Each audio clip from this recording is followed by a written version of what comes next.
অবস্থান কর্মসূচির সম্মানিত সভাপতি, বাংলাদেশ জাতীয়তাবাদী ছাত্র দল ইসলামী বিশ্ববিদ্যালয় শাখার সংগ্রামী আহ্বায়ক, স্লোগান মাস্টার, প্রিয় বড় ভাই শাহেদ আহমেদ ভাই বক্তব্য দিয়ে আসছেন। প্রিয় বড় ভাই শাহেদ আহমেদ ভাই। বিসমিল্লাহির রহমানির রহিম। আমাদের 1 ঘন্টারও বেশি সময় কর্মসূচি চলছে, বৃষ্টি চলছে, আমরা শহীদ মিনারে অবস্থান করছি। আমাদের নেতা কর্মীরা কষ্ট করছে, আমার সাংবাদিক ভাইয়েরা বৃষ্টিতে ভিজছে। সবাইকে সবার প্রতি আমি কৃতজ্ঞতা জ্ঞাপন করছি। বক্তব্য বেশি দিচ্ছি না, বৃষ্টি শুরু হয়ে গেছে আর বেশি শুরু হচ্ছে। আমার ভাই শাহরিয়ার আলম সাম্য ঢাকা বিশ্ববিদ্যালয়ের মেধাবী ছাত্র এবং ছাত্র নেতাকে গত পরশু রাতে একটি খুনি চক্র তাকে খুন করেছে, তাকে হত্যা করেছে। তারই প্রতিবাদে কেন্দ্রীয় কর্মসূচির অংশ হিসেবে ইসলামী বিশ্ববিদ্যালয় ছাত্রদল কর্তৃক আয়োজিত আজকের এই কালো ব্যাজ ধারণ কর্মসূচি এবং অবস্থান কর্মসূচির আমার সামনে উপস্থিত সাংবাদিক ভাইরা, আমার দলীয় নেতা কর্মী, আমার যুগ্ম আহ্বায়ক বৃন্দ, সকলকে জানাই আমার প্রাণপ্রিয় ছাত্র সংগঠন বাংলাদেশ জাতীয়তাবাদী ছাত্র দল ইসলামী বিশ্ববিদ্যালয় শাখার পক্ষ থেকে রক্তিম শুভেচ্ছা ও অভিনন্দন।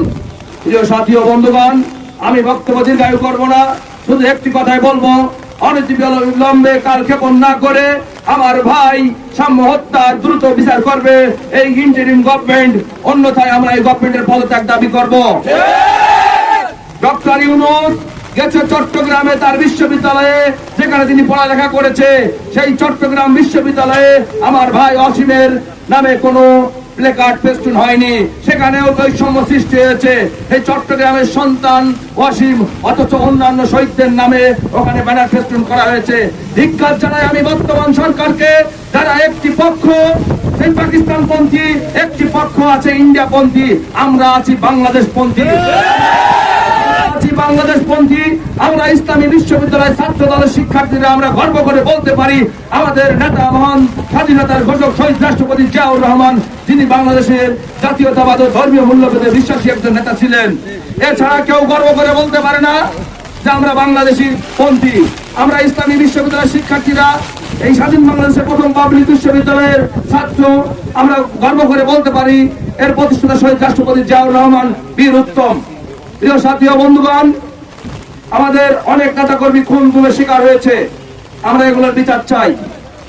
এই 5 আগস্ট পরবর্তীতে আমরা একটি দেশে পরিবর্তন চেয়েছিলাম, কিন্তু একটি বট চক্র যে গত জুলাই থেকে হয়তো তাদের কিছু আইডি খুলেছে নামে বেনামে, তারা ছাত্রলীগের ভিতরে ছিল।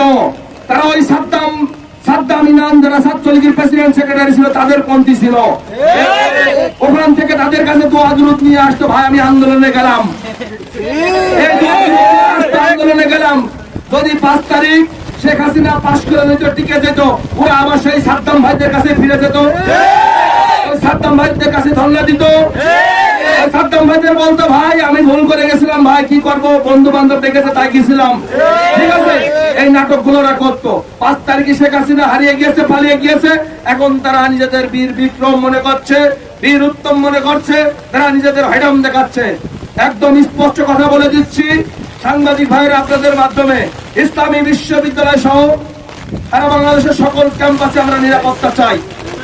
সকল ক্যাম্পাসে সকল শিক্ষার্থী যেন নির্বিঘ্নে চলতে পারে, কোনো হলে যেন মব সৃষ্টি না করা হয়, প্রত্যেকটি হলে হলে যেন নিরাপত্তার ব্যবস্থা জোরদার করা হয়। ইসলামী বিশ্ববিদ্যালয় প্রশাসনকেও আমি বলবো, মধ্যরাতে যেন কোনো শিক্ষার্থীর রুমে যেন কোনো সংঘবদ্ধ চক্র যেন না যায়, যদি যায় এবং কোনো শিক্ষার্থী যদি মানসিক নির্যাতনের শিকার হয়, শারীরিক নির্যাতনের শিকার হয়, ইসলামী বিশ্ববিদ্যালয়ের প্রশাসনের সকলকেই কিন্তু পদত্যাগের দাবি করবো। এবং স্পষ্টভাবে বলে দিচ্ছি, আমরা কিন্তু কাউকে ছাড় দেবো না। আমার ছাত্র দলের একটি নেতা কর্মীও কারোর বিরুদ্ধে অন্যায় করবে না। অন্যায় করলে আপনারা প্রক্টরকে জানাবেন, প্রক্টরের কাছে বিচার দেবেন, আমরা সেই বিচারের যেটা রায় আসে আমরা মেনে নেব। কিন্তু আমার ছাত্র দলের নেতা কর্মীদের উপরে যদি কোন রকম একটি ভুলের টোকা পড়ে, আপনি যে সংগঠনই হন না কেন, যে হেরানি হন না কেন, আমি শাহেদ ইসলামী বিশ্ববিদ্যালয়ের ছাত্র দলের আহ্বায়ক আমি কথা দিচ্ছি, আপনাদের ছাড় দেবো না ভাই, কথা কোনো ছাড় দেবো না, যত হেরামের মালিক হন না কেন। সর্বোপরি আমার ভাই শাহরিয়ার আলম সাম্য হত্যার বিচারের দাবি জানিয়ে এবং দ্রুত সময়ের মধ্যে বিচার নিশ্চিত করতে হবে, ফাঁসি নিশ্চিত করতে হবে, এই বলে আমি আমার সংক্ষিপ্ত বক্তব্য শেষ করছি। আল্লাহ হাফেজ। বাংলাদেশ জিন্দাবাদ, বাংলাদেশ জাতীয়তাবাদী ছাত্র দল জিন্দাবাদ।